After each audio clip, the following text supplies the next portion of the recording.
കുടിക്കാൻ പൈപ്പിലും വെള്ളമില്ല, കുറെ കെറ്റിലും വെള്ളമില്ല.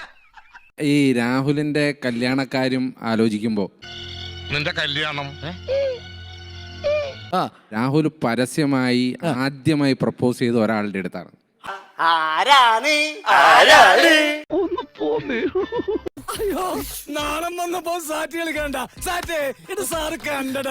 അതറിയില്ല നിങ്ങക്ക്? ആ കഥയുണ്ടോ? ചിന്താ ജെറോമിനെയാണ് ആദ്യമായി രാഹുൽ പരസ്യമായി പ്രപ്പോസ് ചെയ്തത്. അയ്യന്റെ മോനെ ആദ്യമായി പ്രപ്പോസ് ചെയ്ത രാഹുലല്ല, എന്നെ പ്രപ്പോസ് ചെയ്ത പലല്ലോ. ഇടക്കിടക്ക് പ്രപ്പോസൽസ് ഒക്കെ കിട്ടാറുണ്ട്. അപ്പോ ഉണ്ട്. കിട്ടാണ്ടിരിക്കാൻ മാത്രം മോശമാണോ ഞാൻ? ഞാൻ പറഞ്ഞത് രാഹുൽ ആദ്യമായി പരസ്യമായി പ്രപ്പോസ് ചെയ്തത് ചിന്താ ജെറോമിനെയാണല്ലോ. ആദ്യത്തേതും അവസാനത്തേതും. അതെ, രാഹുൽ ആദ്യമായി വന്നിട്ടുള്ള നിരവധി ആളുകളിൽ ഒരാൾ. രാഹുൽ സീരിയസ് ആയിരുന്നു. ശരിക്കും നാണമാണ്.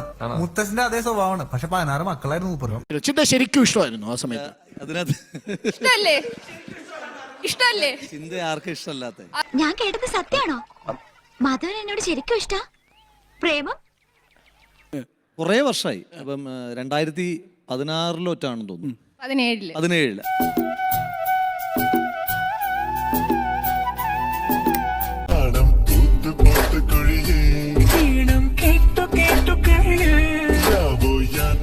പരസ്യമായി ഒരുപാട് പേര് പ്രപ്പോസ് ചെയ്തിട്ടും ഈ വർഷം ഓർമ്മിച്ചിരിക്കുന്ന കാര്യം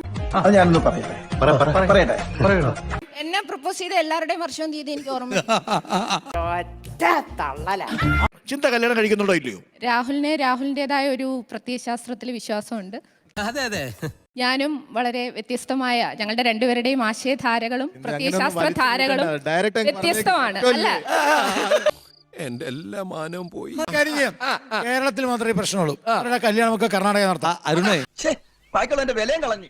ആ റേഷൻ കടയിൽ ചീഞ്ഞരിയുടെ വിലയല്ലേ? കുഴപ്പമില്ല. കണ്ടുമുട്ടാം, ഏറ്റുമുട്ടാം. ശുഭ നിദ്ര, സുഖ നിദ്ര. Good night.